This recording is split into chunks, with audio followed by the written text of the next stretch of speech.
Proper intro. So hey everybody, NovelistCrim here, and welcome to Writing Company and Motivation. This is an accountability stream where we get together and we do some writing.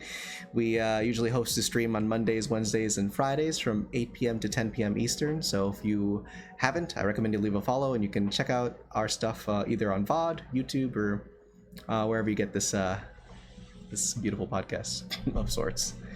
But anywho, let's get down to tonight's thoughts. Yeah. So no journal entry that we've done today.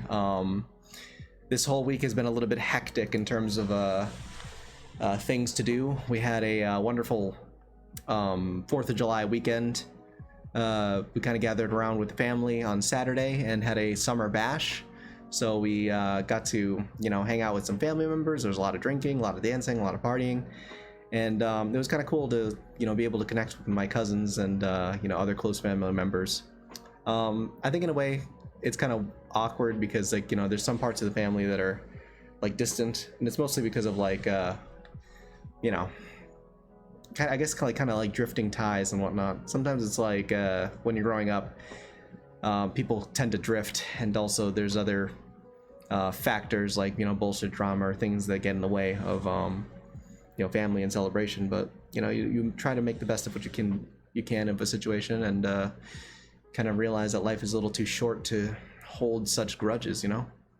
So even if there's people that while going to the party I can tell that they don't like my existence and don't want me to be there, I still show up for the people who do care. And I think that's that's something special, because the bond that I share with those family members who do care matter most to me. So I guess developing a thick skin and not giving a fuck is kind of nice. Aside from that, let's see here. What do we got? We did a little bit of shopping at the Renaissance Fair. That was really fun. We had a time where we drove across the highway with, in a Jeep with the top down. Sun shining, blue skies. It was awesome. We kind of got to see all the interesting stuff that goes on at the Ren Fair and pick up some interesting things. It was a first time for one of my friends, and it was pretty good to kind of bond and enjoy the pool, see some old family members. It was a good time in general. I think 4th of July was kind of spent with my father, who came to visit and again celebrate my birthday. It was nice. He brought over some ribs. We hung out. Cooked ribs for the first time. I never did that before, so it's kind of interesting to add that to your repertoire. Now granted, I can't say that I did it from start to finish in terms of did I rip off the membrane or did I rub spices all over it. No, it was a pre-made thing, but still counts in my book. We were able to shove that shit in the oven, and it was pretty good. As well, don't like my existence. They consider you a black sheep. I don't understand why people, especially family, would hate each other. It's honestly, it's a long story, and it's not even my fault. It's one of the family members hating my my mother and accusing her for doing stupid, for reasons or whatever. Basically, it's my mother's, what's it called? How do I put this?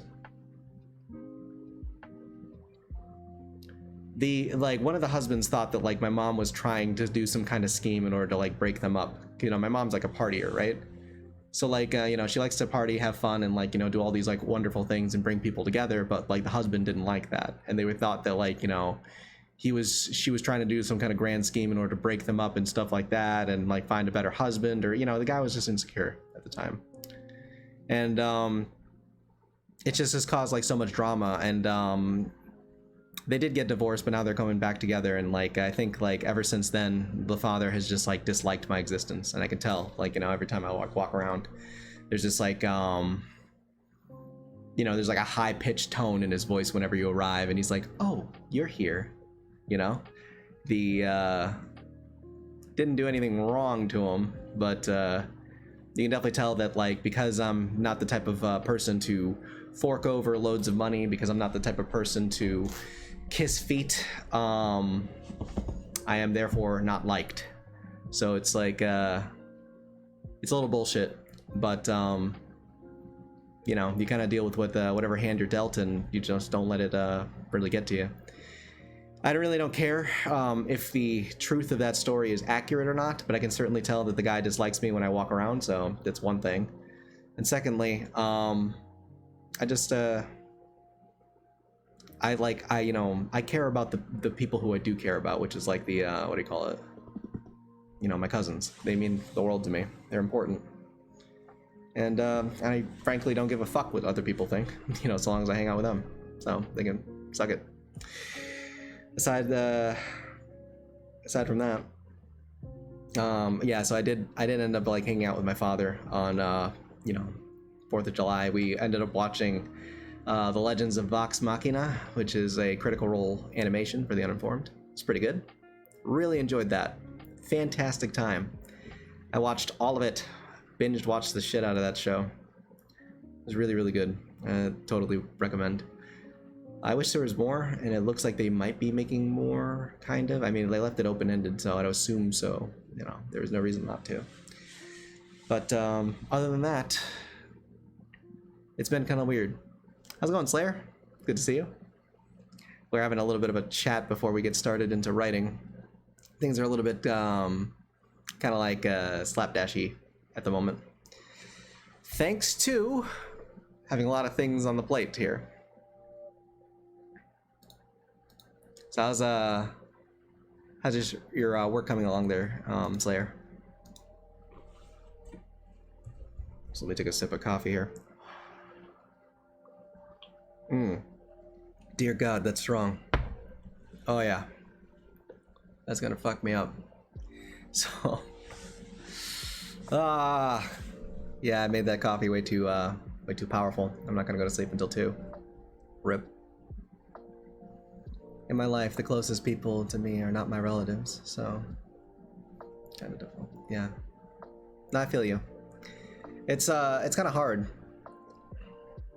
It's great though. I took a break due to some plot planning on my wall. Nice. That'll be good. Trying to plan all that out. Speaking of planning, or like movement in general, let's talk about the novel. So the novel's going pretty okay. I just got some critiques today that one of the villains in the story was like kind of talking in a cliche manner, so that's something that I'm probably gonna have to fix. But other than that, the action they said was pretty good, and they're excited to see like what kind of issues the main character is going to have like moving forward, which is, you know, kind of promising. I'm glad that you know, they picked up on some things, and it should be pretty good. Overall, a positive critique. Luckily, I was able to sneak this critique by, since, like, you know, my main beta reading group is kind of like sort of disbanded for most of the summer, but at least like one of them has committed to. Got this. Sorry, bug.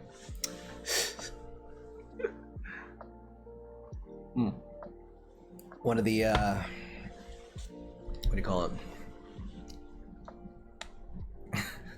One of the critique groups. Yeah, one of the critique group members kind of like promised that they would go out of their way to critique some of the stuff that I had, so worth it. Other than that, I think we're pretty confident with where we're going with chapter 12. It's mostly a time where we're solidly into Act 2 and trying to figure out where the hell Kalen's new life is going to lead him, and this is a time to kind of like collect, take stock of like what the hell happened in the previous arc, and then also just kind of like go through what the promise of this new chunk is going to be. So again, we're trying to do that whole like you do a little bit of a promise and you start delivering on that promise, mostly trying to answer a question. So I guess like the first act the first act of the story was like basically, you know, will Kalen end up joining this person, you know, who's happens to be a, you know, vicious gangster of sorts. And the second question of the story is, will Kalen you know, earn his place in the organization? And the answer, well, we'll see as you go through. So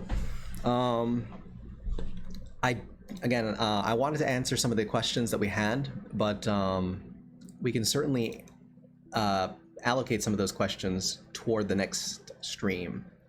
I have no problem with doing that, because there are good questions. Some of the stuff that you guys posted was like a resources for writing, like advice and things that would help writing, which I think that we should probably go over. But again, we don't have time, so like I want to, at least not today. I really want to get back to writing. But there is one simple question that I can answer here, and that question being, how would you spend $1 million? Is that a life-changing sum? How would I spend $1 million? Eesh. I mean, I'm kind of like I'm very like a planny person, so like getting like $1 million to me wouldn't really change much. Like I would feel a lot more at ease in terms of like, I'd feel more relaxed. Like you can get rid of your bills, and then basically when you're playing the game of life, you notice you have like a whole like reservoir set up so that if you fail, it wouldn't be so bad. You'd have some time to like live. The way I kind of view it is that like every $1,000 is like another month's rent, approximately. It's a little more than that, but like, if you can factor that in and then think of like how many months does a million buy you, that's about how many years you get to like, kind of solve your problems hassle-free, sort of. Doesn't include food, electrical, and all that other shit that life throws at you, but I think for the most part I'd still be working. I'd still be streaming. I'd still be trying to like do all the things that I want to do, especially with writing. Yeah. I think like if I had like more courage, like a lot more courage, I might try to do like, take the $1 million and then just take like a long ass vacation and then just see if you can just like pump out all the work that you can for noveling and just say, fuck it, just go all in. That would be like the more cool story thing to do, just like to say, fuck, why not? It might yield good results, probably. I mean, like, showing up, definitely, there's something to be said about doing that. So it could be cool to do that. But I think for the first and foremost, I really want to get rid of like, student loans or other type of lifey bills. That would be awesome. I'd also love to travel if I could. So while I say that $1 million is life-changing, I'd say it definitely has a certain impact. But that is a fascinating question, You never know when, like, if something like that would, like, even fall into your lap, right? I mean, what would you guys do if you got $1 million? That's my question. Like, I feel like I should invest it. I feel like I should do something in order to multiply and grow it. But the thing is that I just simply don't know that much about like stocks or, things that would, make that money as useful as possible. So I think that would probably be something that I like educate myself in as well. Because I'm not like, I'm definitely not the type of person to, what do you call it? I'm not the type of person to be upset at the fact that I'm not getting instantly gratified, So instant gratification, don't care about it. I'm definitely okay with waiting long term for like a result. I mean, like look at like novel writing, There is nothing instantly gratifying about it aside from like, writing maybe a couple of great sentences or maybe a couple chapters, but like the real payoff is when you fucking finish the work and you have something that you can show your friends and like people can enjoy. So it's a really, really great like example of like an investment. You do all this shit and then there's a payoff eventually. But being okay with that and just waiting, yeah, I'm totally okay with that. Aside from that, let's go ahead and get this writing thing underway. It's dipping due to inflation, but experts predict that that's what happened before it explodes. Okay.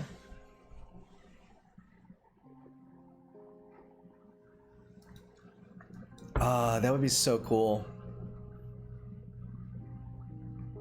See, Moreland's got the right idea. Dude, I would love to have like a spot like by the water that I could just write all fucking day, every day. Dude. That'd be the dream. If I could like, score myself like a writing spot, I would be down.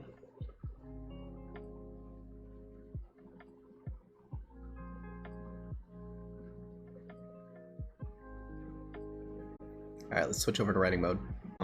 Usually we go on until like 10, but today is a special day. It's the day before my birthday, and we need to get things rolling since I'm going to be partying a little bit tonight and probably tomorrow night. We'll see. Friday we're going to be doing this again. For those of you who are new here, again, my name is NovelistCrim. We usually host the streams on Mondays, Wednesdays, and Fridays from 8 p.m. to 10 p.m. Eastern. If you haven't, I recommend you leave a follow. It's a great way to get notified when we do this type of stuff. So, yeah, it should be fun. But again, guys, I gotta run. Anyways, thanks so much for coming out. I really appreciate the love and support. Take it easy. And as always, stay passionate.